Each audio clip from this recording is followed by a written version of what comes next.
So, I forgot to save between last part and the preparations, so I lost a lot of progress. However, that might be a blessing in disguise. I want to retcon the name of this forged weapon that I made for Ike.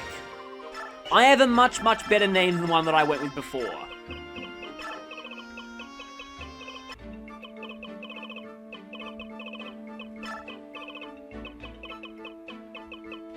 Can't fit 4,000, but I can say speed bring 4K. Ike really needs this, and it will be blue again.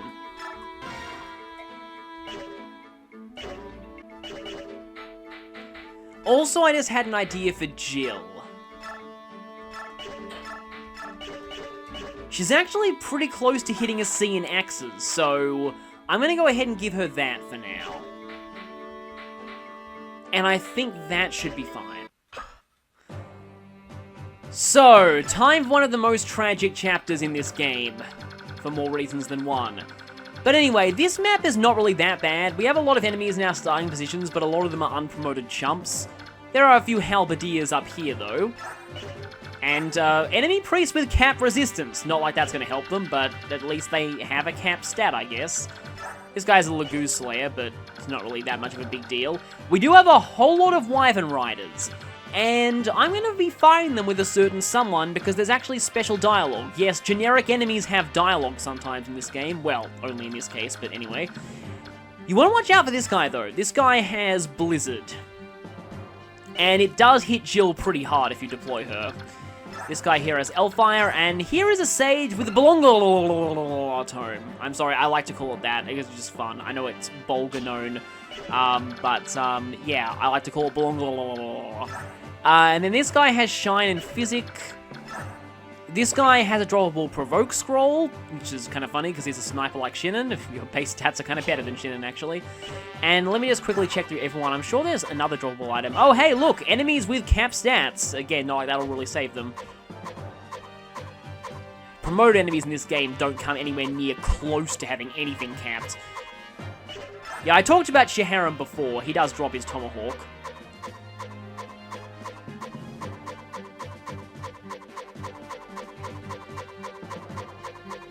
And it looks like that's everything. There are going to be some interesting reinforcement spawns in this chapter too. Now, if I remember right, I forgot to swap the full guard over to Jill, so I'm going to go ahead and do that now, because Jill's really going to need that, otherwise Blizzard's going to hurt her very badly. Okay, so let's equip that, and let's reposition. So I'll need to keep some people back here to fight off these enemies. Of course, I'll also want to have Jill fight off these Wyvern Riders. I suppose I can kill two birds with one stone by having Jill go over there. Gatry, what will Gatry do? Gatry should probably be in the stay back team as well. Nephany is going to be in the forward team, as is... I haven't used Stefan for a while, but he's already kind of over-leveled. Miss will go back a bit. Tanith is mostly here for reinforcements, although Mordecai's smiting might be useful. I think these positions are good. Now, when we do fight, we're going to be getting a bit of dialogue here. You might notice that I have deployed Jill. As I've said many times, it's not actually a problem as long as you don't do one very specific thing with her. But I do like that they acknowledge this with extra dialogue.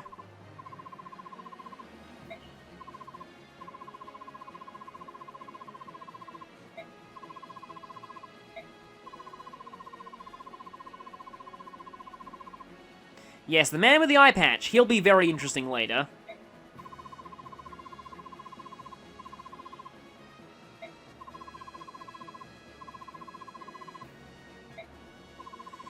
And in this state, Jill's actually not fine, but thankfully, I won't be having her talk to her father.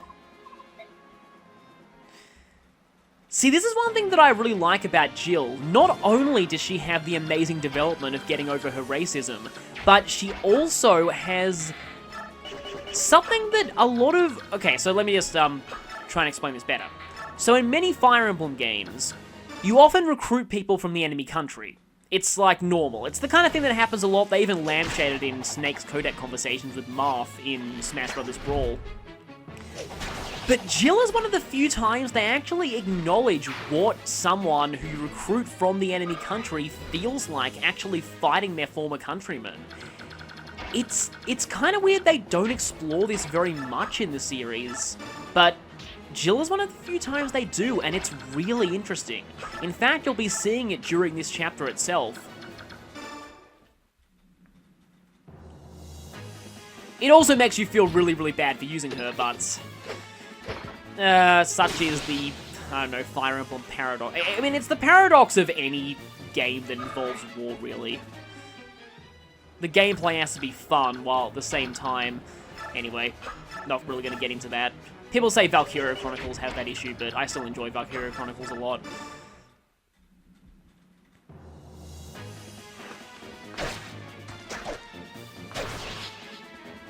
Yeah, but there are a lot of reasons why I really like Jill as a character. And I really wish more games would explore angles like this. Because this chapter also is kind of notable for being... I wouldn't say... Actually, in some ways it kind of is a deconstruction of... So in many Fire Emblem games, you have people fight family members from their home country. Like, in this case, Jill is going up against her father. And, like, the first thing that came to mind was Fire Emblem 4, with Genealogy, where... Don't even need to hear like there. Where you can have people like Tailtew and Lex fight their parents in Chapter 5, and their parents are pretty horrible people, so you don't feel bad about that. But it's not often that you see a situation like this, where someone is fighting a family member on the enemy side, who is actually, also you might notice Soren was doing 19 damage before, but 20 now, because Ike support gives him +1 attack.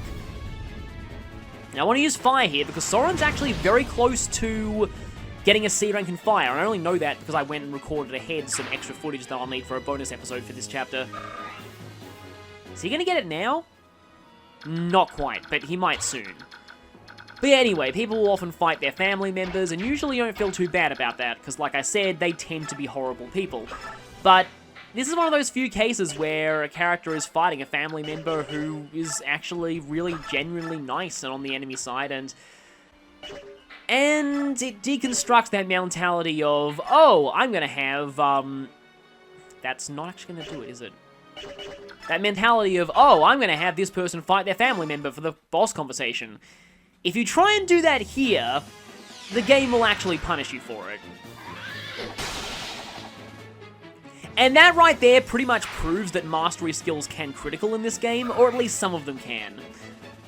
That was obviously a crit soul, because it was only going to be doing 15 damage, I think, without the crit.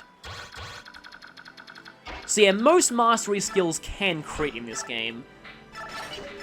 And in the case of Astra, it makes it not completely worthless. Because Astra would be doing less damage than a critical if it couldn't crit.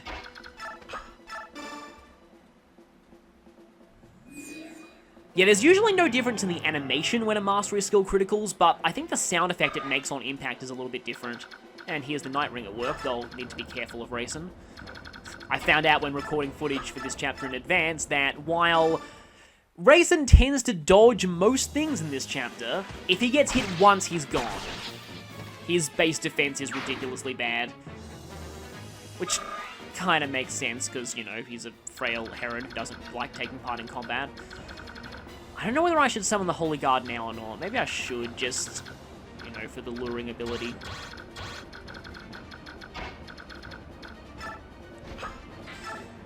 Yeah, might as well do it now. They're probably going to kill Steel on that guy, and I really hope they don't block the village, because that would be annoying. Speaking of this chapter being tragic, the village conversations are really sad in this chapter, you'll see. Oh, they went for the... Yeah. I guess they'd run on the same AI as the enemy, prioritizing kills, but it's still kind of weird you go for the one who's no threat.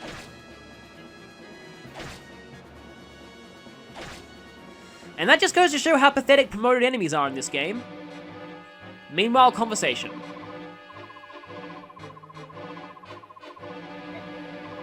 I think this is the first time we're hearing this song, too.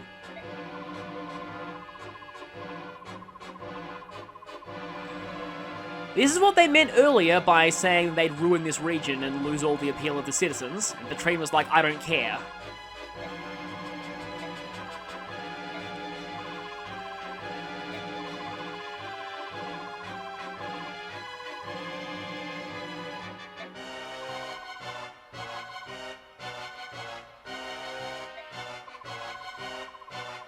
This is one of the few times where generic enemy soldiers are actually reasonable.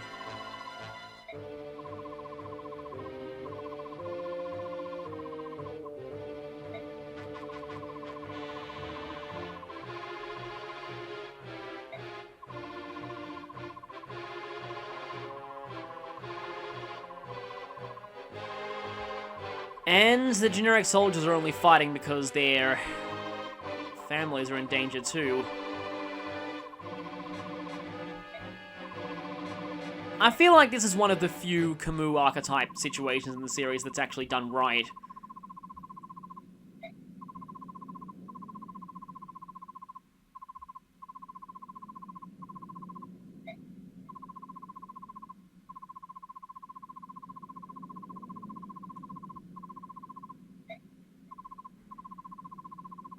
Might be a good thing to be branded as a traitor now.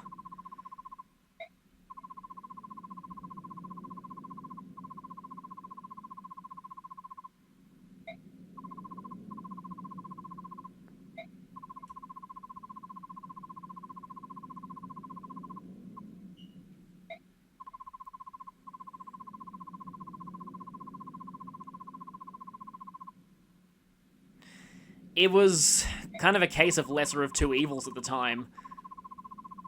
There were very good reasons they left Bednion.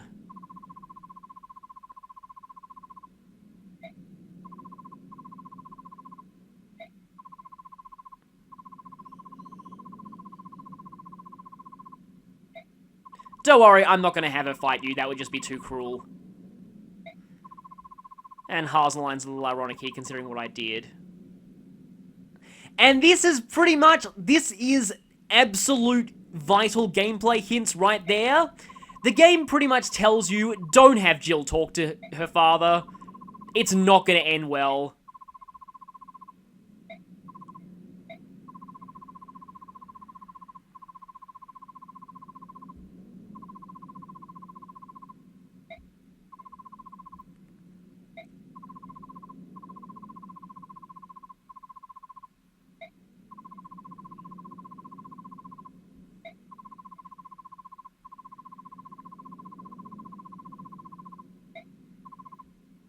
Anytime someone says that to their superior officer, the superior officer is usually going to die.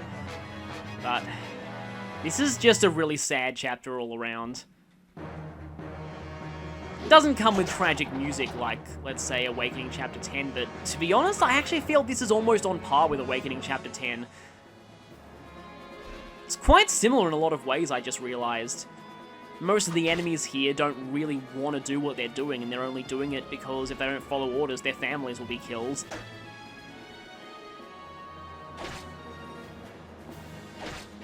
The enemy boss is really sympathetic and also hates what his army's doing. Also, I think we'll get dialogue here.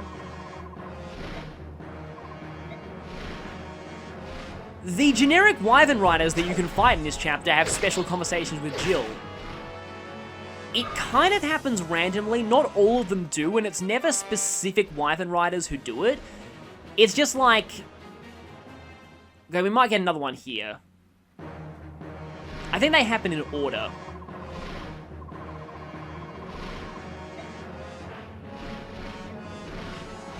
None of them want to fight her, and yeah, this is really, really mean, but...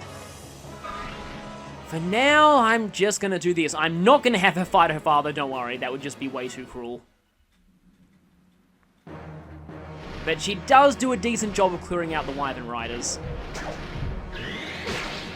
Especially on my first playthrough when she had the Vantage cancel combo. Radiant Dawn terms again. No, Vantage Guard combo, which was actually pretty fun because they'd attack her, she'd go first, hit them, and then they wouldn't be able to counterattack. That was kind of fun.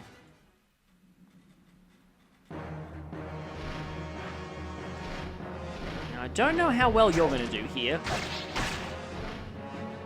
No crits, so you survived for now. Alright, and this is a Seas map, so we need to have Ike head to the very top of the map. And I do like to have him fight Shaharam sometimes, because he has pretty decent dialogue with him. And you get the crit there, but it wasn't needed.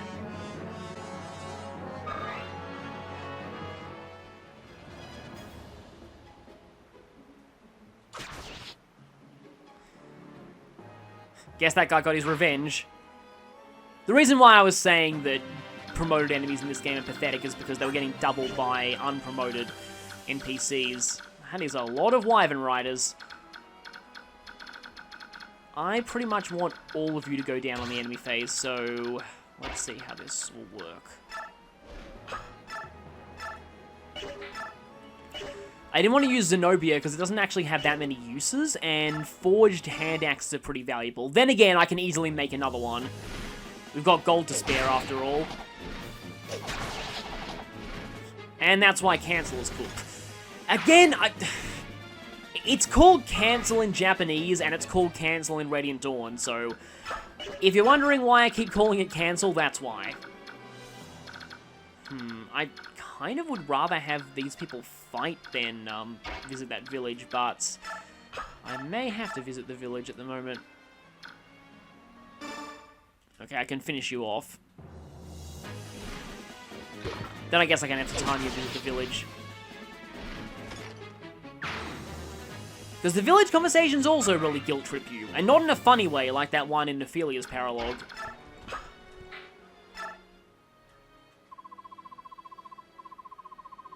Titania is one of the older members of this army.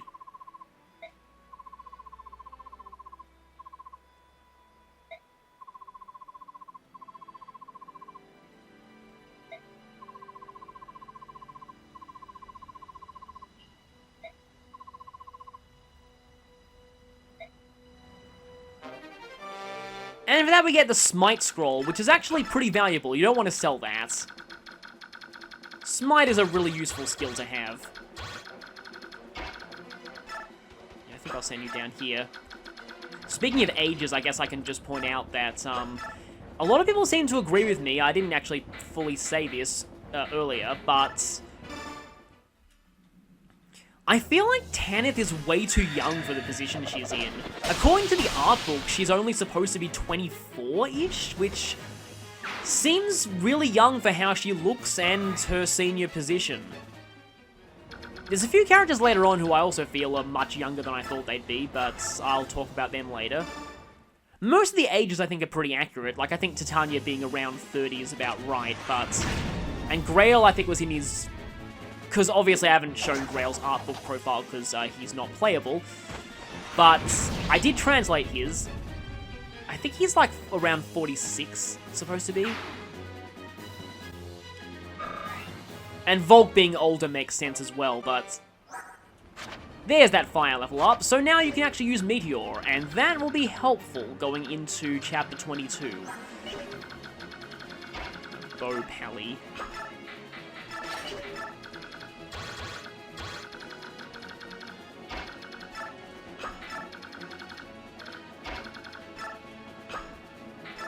Anyway,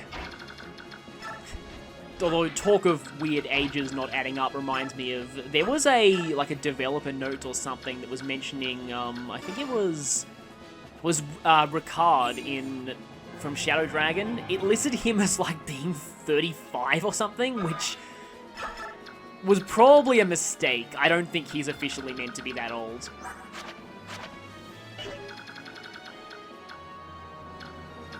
Don't really want Soren to get hit by that killer bow. Nephany has more defense, so she's at a lot less risk from that.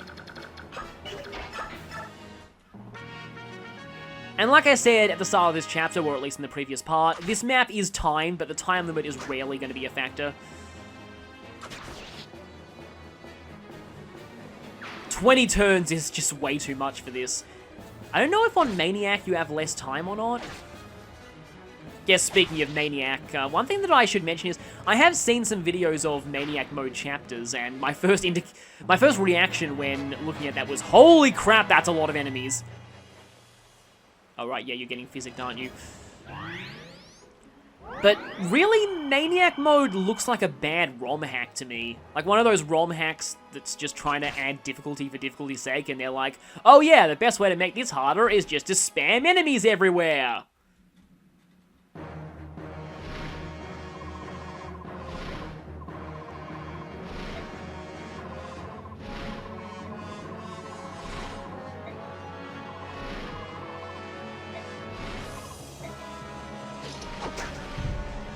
Yep, generic enemies calling you out for using the General's daughter against him. Like I said, I wish more Fire Emblem games would do things like this. It's just really interesting.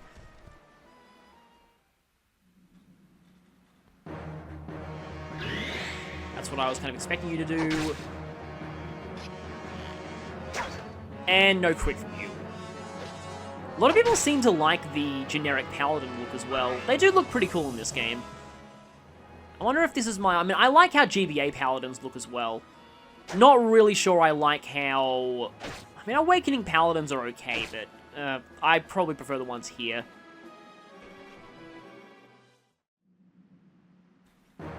Anyway, there really isn't... There were 2 Lagoon Slayers here, because that makes sense considering who we're fighting, but... There's not really all that much to say about this chapter at this point. There's a lot to say about one unique aspect of it, but I've got an entire bonus video to cover that. Like I've probably said in an earlier video, there are a lot of misconceptions surrounding that, and I want to try and clear up most of them. Nephany will probably need a forged javelin soon. And more reinforcements. Huh, that's interesting. There's usually a mage that spawns with this sage, but the Wyvern Rider just blocked it. So I guess you can block reinforcements in this game. There's usually a mage here as well, but I guess the sage gives more experience, so I'm okay with him being here. And he will very soon not be here. Well, actually, wait a minute. Well, if I hit this, he'll not be here. I think when I next get an Occult Scroll, I'm going to give it to Gatry, because... Well, he's already kind of doing a mini Luna there. Actually, that's probably even more damage than Luna, but... I don't know, I find like Luna is okay on generals, because it's not like they really have, much capacity. Like, they don't really... Most of them don't have starting skills, unlike Nephany, who has a really, really good starting skill that you really don't want to get rid of.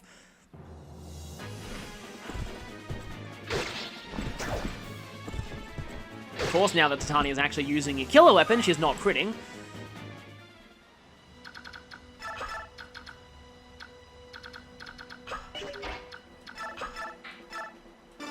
Yeah, I guess I'll just go for the hand axe here, even though it doesn't really one-round most of these guys.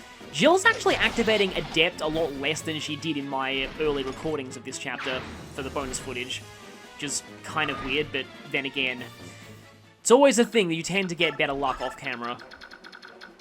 Alright, I almost forgot about you.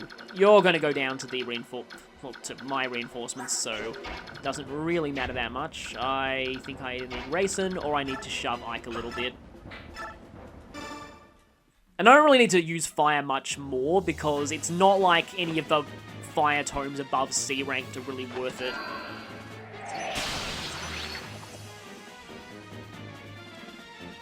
Because there is Belongor, but I'll just quickly show its stats and show you why it's... Most of the high rank magic in this game is very, very much awesome but impractical, which a term I use often, but it's kind of fitting. Weight 9 and only 9 might. I mean, 9 weight is nothing for a physical weapon. For a magic weapon, that's a lot, and it just doesn't really have the power to make it that worth it.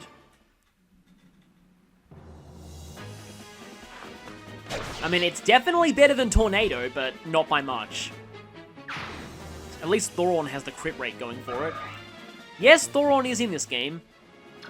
And I still find it weird how Thoron is effectively now Robin's signature weapon. Always used to just be the A-rank Thunder Tome. Okay, someone either needs to be shoved or...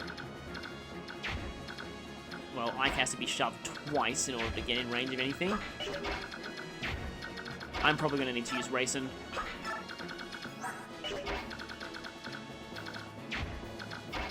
And seeing as Ike has to seize, I should probably be refreshing him. Alternatively, I could get to the village now, but it's not really that big of a priority for me yet.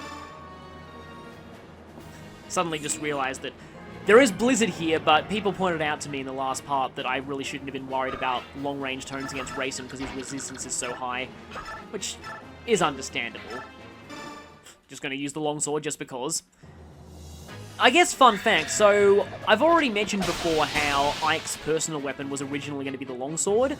There's evidence of that in the game's data because every weapon has a different name in the game's data.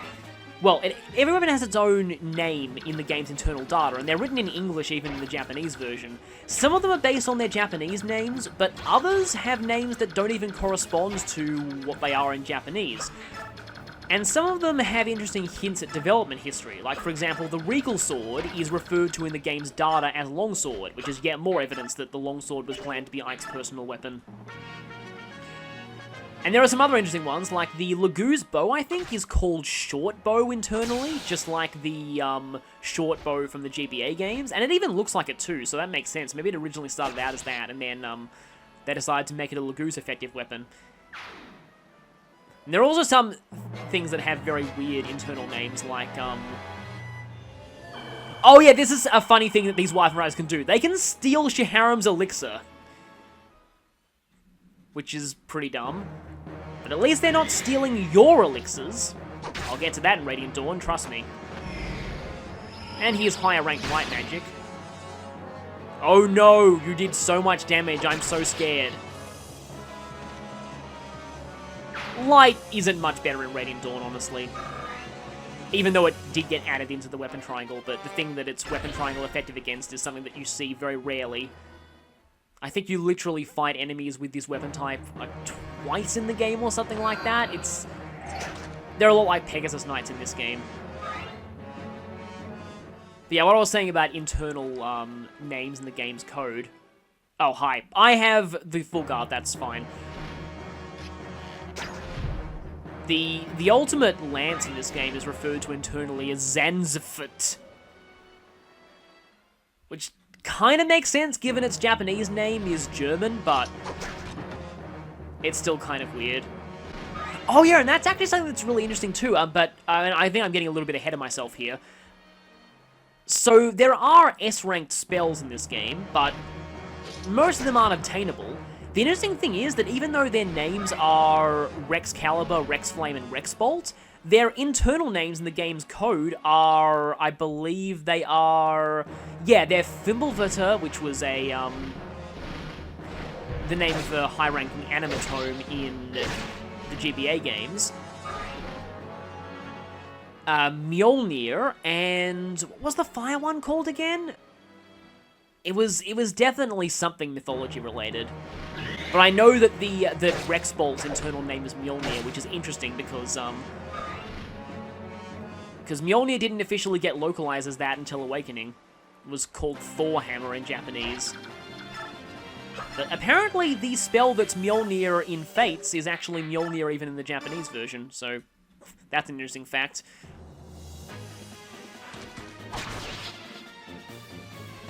Let's hope the Speedbring 4K actually does what it says for Ike. Spent a lot of gold on it, but probably not as much as Gatry spent on his version. You know, I just realized, have I healed anyone in this chapter at all? I don't think I have. And that really says something. This is the point in the game where things start getting a lot easier. I've already explained this, but yeah, this game's... Which is why the Japanese Maniac mode is weird, because hard is a complete joke, and then Maniac is a gigantic step up. Then again, the same is true of Awakening, where the difference between hard and lunatic is massive. So I guess a lot of Fire Emblems are like that. In fact, this was the first game in the series to have a difficulty above hard. Again, only in the Japanese version, I just realized that. So yeah, for those who complain about Lunatic mode in Awakening, and I guess kind of Fates, but it's a bit more balanced in Fates, I find. For those who complain about Lunatic mode, it pretty much originated here. I still can't believe that FE6 was the first Fire Emblem to actually have a hard mode. There were easy modes in the series before, but no hard modes. And all of the easy modes were secrets that you had to enter a code for.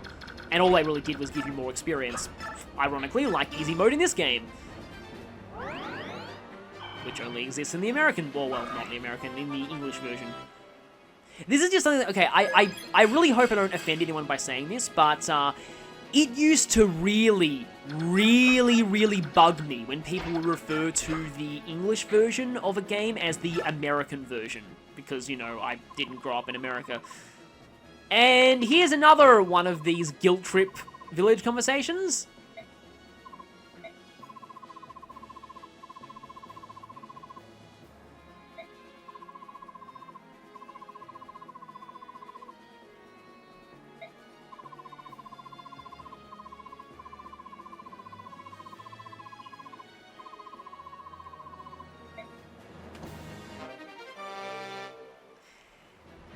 You know, if you really hated us that much, why did you give us the most broken staff in the history of Fire Emblem? Or at least one of them?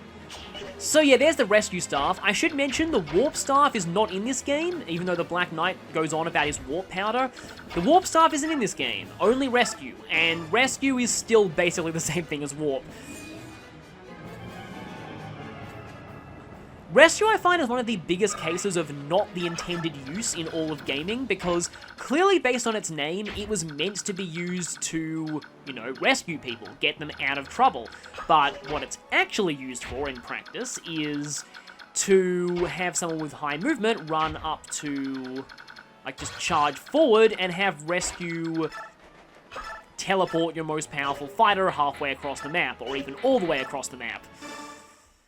Yeah, that was probably not what the developers intended Rescue to be used for, and it got even more ridiculous in Awakening, where for some reason they decided to make Rescue buyable and E-ranked.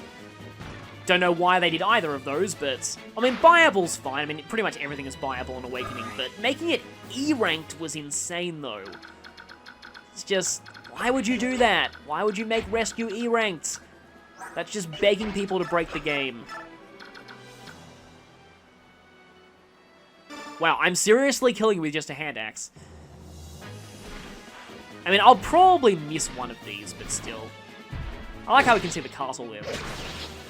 Though I have a sneaking suspicion that the exact same castle background was used back in Chapter 9, and this is just a snow recolor of it.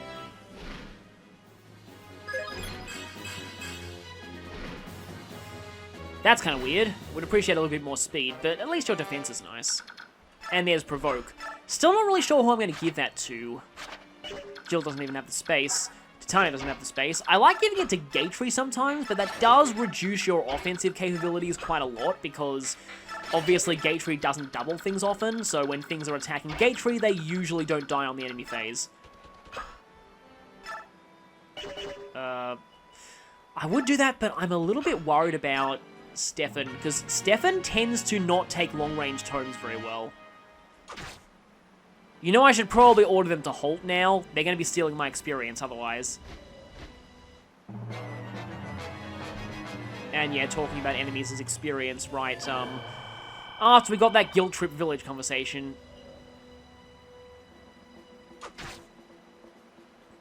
Again, it's always, I don't really want to go into it too much, because I don't really like discussing heavy subjects like that in my videos unless the game I'm covering really is going into that a lot. But it's always kind of a paradox with games, is that games need to be fun, and because of that, it's really, really hard to basically tell the player something is bad if they're getting rewarded for it in the game itself. Which is why most of the best quote-unquote serious games, which we studied for a little bit in game design courses, tends to have very unconventional gameplay mechanics and actually deliberately make themselves not fun if you play a certain way.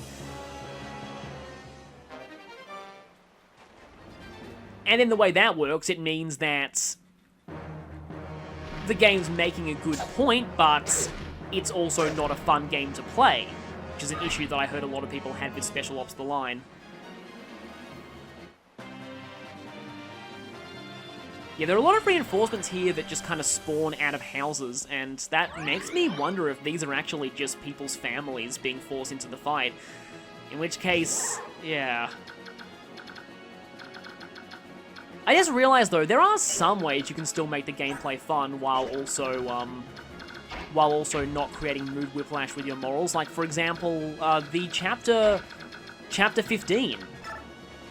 The way to do that for maximum bonus experience is to not kill the enemies. I mean, I almost feel like they should have done that here.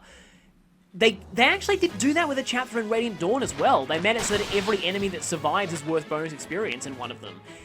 I feel like they should have done that here. In fact, it would have made perfect sense, because all you're trying to do here is stop the Floodgates, and stopping the Floodgates quickly without bloodshed is probably exactly what you're meant to be doing from a story standpoint. So, that's a missed opportunity. I wish they'd done that now. But, oh well. As it stands, this chapter is still... As it stands, Armor Slayers still suck. But yeah, as it stands, this chapter is still just another chapter, but one that has some pretty tragic dialogue. And we are finally everyone, seeing the critical but not kill animation, followed shortly by the critical and kill animation. The Swordmaster critical but not kill animation I find hilarious when an attack does no damage. I see that a lot from enemy Swordmasters later in the game. They just do that slow, dramatic sword point and then no damage. That was always fun to me, seeing that happen. And I'm really, really sorry about this, but I don't want any long-range tome attacks on me. You saw how much that was doing to Jill, even with the full guard. Doesn't really do all that much more without the full guard, because wind magic sucks, but still, every little bit of HP helps. Actually, I could get a quadruple here if I set things up right. Do you have enough range to... Yes, you do. Nice. So when Miz promotes and starts getting a really high magic stat, that's when she starts getting really good with her long-range staves. In fact, she could already rescue somebody... do you have a B rank in staff? Yes, you do, so you can use that. She can already rescue somebody 10 spaces, which is pretty insane. And I should be able to Kanto Jill back into range of... Kanto. Again, inconsistencies with Radiant Dawn.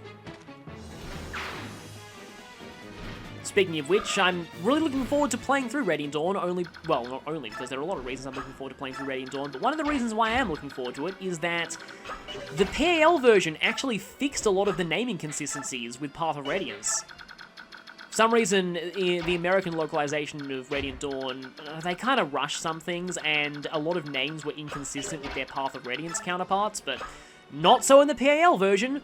The only one, well, okay, only two that didn't get changed were the name of a location in Dayan that we'll be seeing a bit later, and the Tower of Guidance, which was called the Guiding Tower here. And the only reasons those didn't get changed was because they're set in spoken dialogue. Everything else, though, like, for example, Deginsia actually got his real spelling back, and Keisha got... Yeah, Kiza got referred to as Keisha. You'll have no idea who that is if you don't play Radiant Dawn, but... I mean, I think people probably say Kaiser, but I think it's supposed to be, given his Japanese name, it's probably supposed to be Keisha.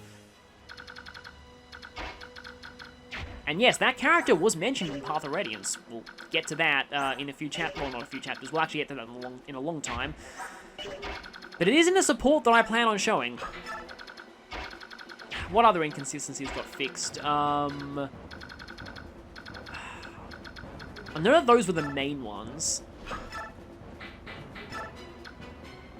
I really don't know why Radiant Dawn's original localization screwed up Deginsia's spelling. Did they just not look at the previous game's dialogue?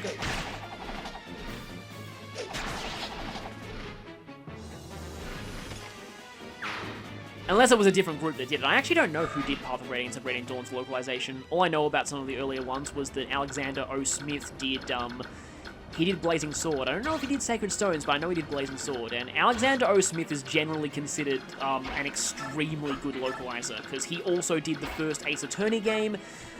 He did Final Fantasy XII. He did the first two Mega Man Battle Networks as well, which both had pretty good localizations, although the Battle Network 2 had that hilarious whiskey rap sequence, or otherwise known as, how the heck did they get away with that in a kid's game? Seriously, if you haven't seen Mega Man Battle Network 2's whiskey rap, you should probably look it up. It's just a classic example of the censors must have not even cared there.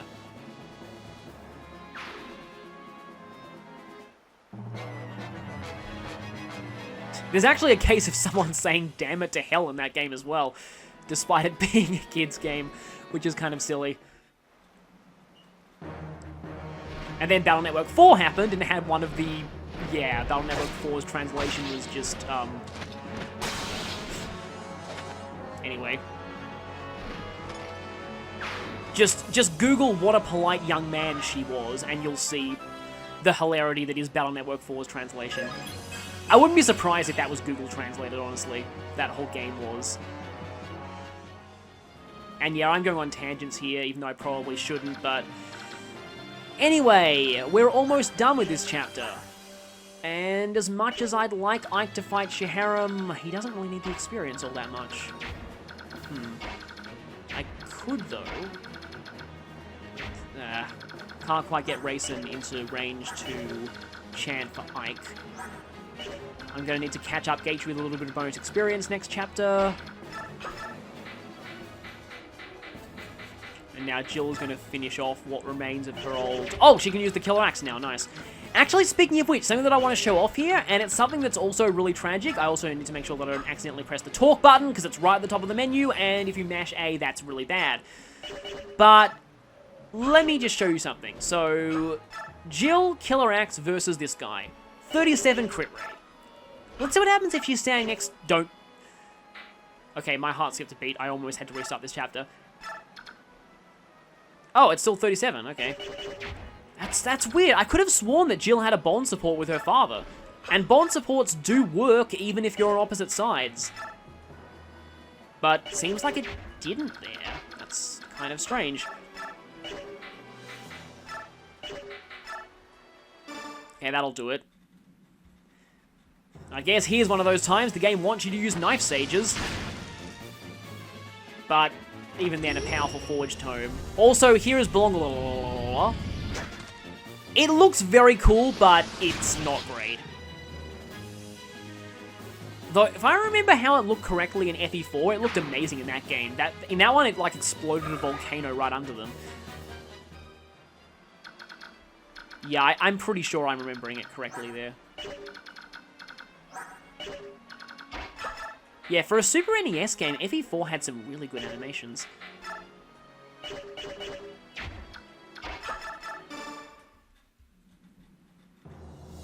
Then FE5's animation of the Hell spell, H-E-L, not two L's, named after the Norse goddess of death, was just downright disturbing. It's just one of the most horrifying things in the series, actually. At least visually. Now I'm getting reminded of that weird... That scene with, like, the...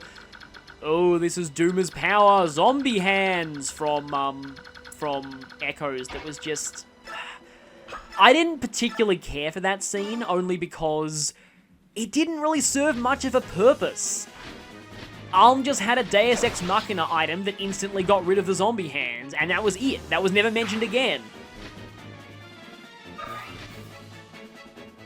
Still not as dumb as chapter 25 of Fate's Birthright, but don't want to get into that here.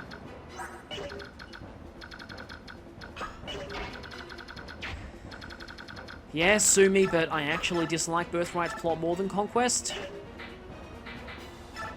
Anyway, though. Yeah, I'm sorry, your chances are not good here.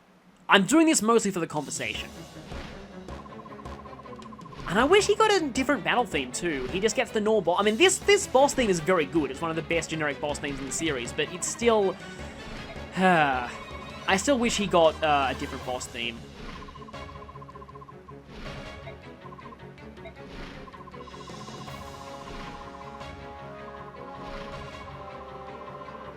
Well, unfortunately, he'd like to shut the floodgates too, but...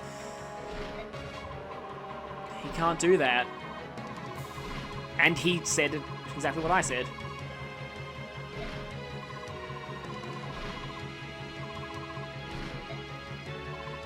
And Mike actually said one of his Smash lines.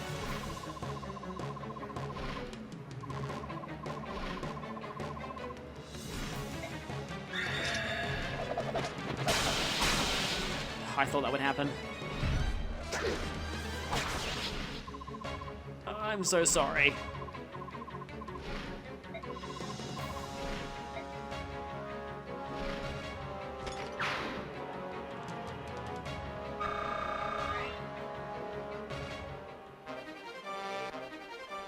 Of course, I had to level up his sword rank off of that. That's an A rank in... Hang on a second. I could end this now. Because Rayson can get shoved. Yeah, nice job giving boots to Rayson, me. Because I can actually end this chapter right now. And unfortunately, Jill has to finish off the... or not.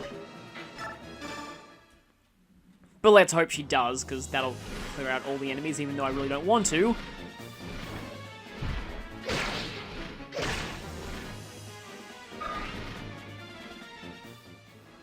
I guess you get to survive.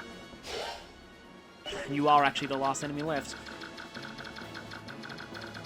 Doesn't seem like there's much anyone else can do. Might as well move Neffany here. Actually, can Neffany? I don't think she'll be able to reach.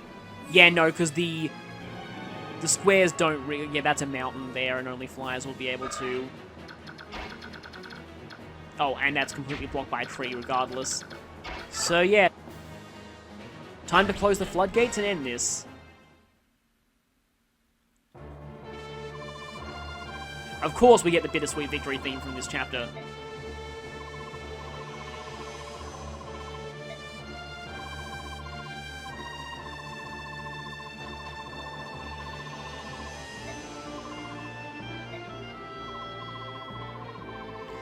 One more thing Ashnod has to answer for.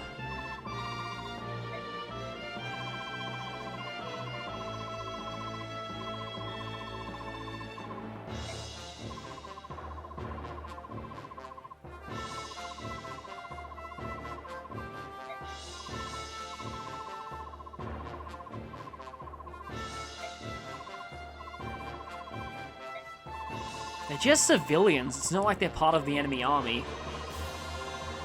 Which is exactly what Ike's saying here.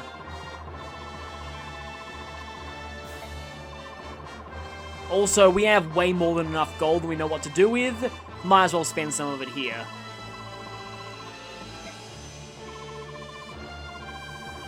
Not to mention, it will make these people think that we're not conquerors and we're not here to oppress them, which might help our reputation after Ashnod falls. There is that.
And now we're about to get some mood whiplash. That scene still really gets me, though. Haven't seen Ina in a while, I don't think. Yes, and it cost you Jill's father and so many reasonable men. You are going down for this.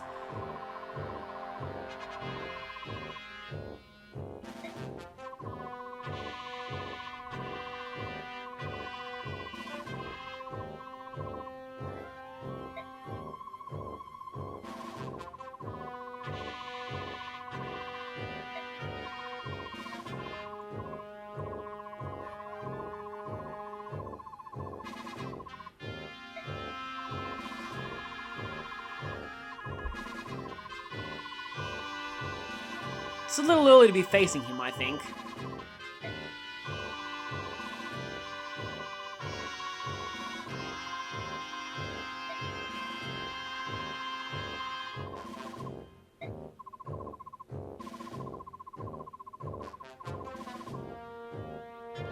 I think it's more that Ashnod wants to get rid of you.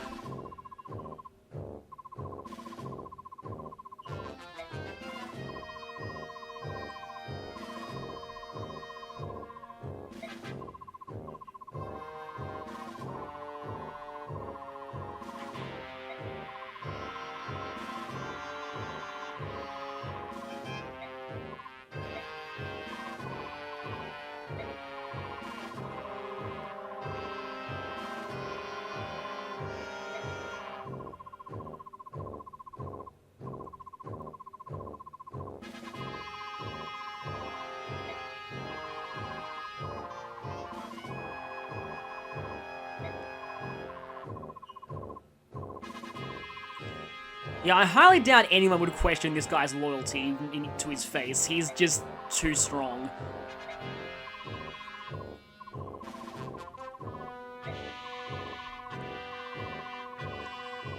I thought I knew who stole that.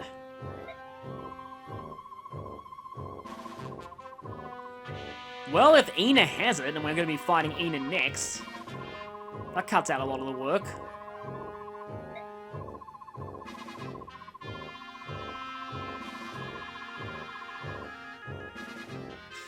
Yeah, we know what it did to Grail, although, to be honest, I kind of like to see that happen to Petrine.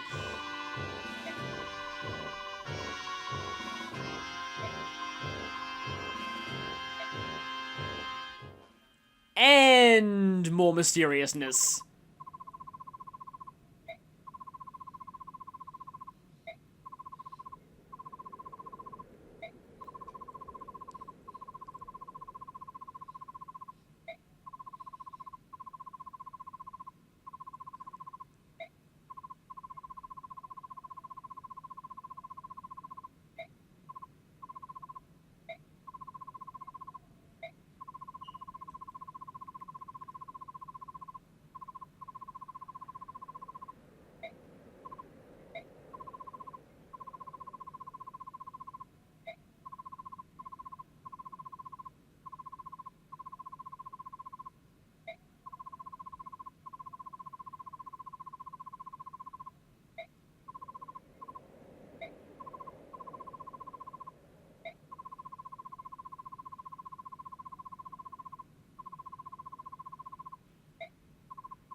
And so it's finally revealed.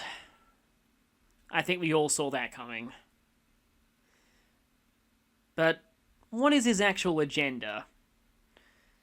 We'll be finding that out soon enough. Next time, it's time to face Ina in battle. And as for who or what Ina is, it's a little interesting.